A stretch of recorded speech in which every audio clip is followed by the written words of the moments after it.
Kicsiknek, nagyoknak, kelteknek és karcsúaknak, optimistáknak és pessimistáknak, a biztonság megszállottjainak és a veszélyesen élőknek, az egyéniségeknek, a feltörekvőknek és a léghűtőknek, azoknak, akik gondolnak a jövőre, a rövidlátóknak, a távollátóknak és az előrelátóknak, a föld felett lebegőknek, a földön járóknak, azoknak, akik szeretik a meglepetéseket.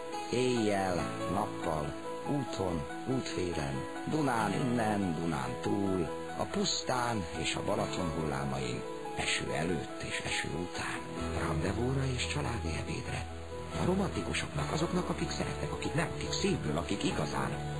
A beilleszkedőknek, a kiemelkedőknek, a tiszta lelkűeknek, a mosolygósaknak, a zárkózottaknak és a boldogságtól ordítóknak. Egyedül, kettesben, együtt a családdal, neked és nekem, nekünk, mindenkinek.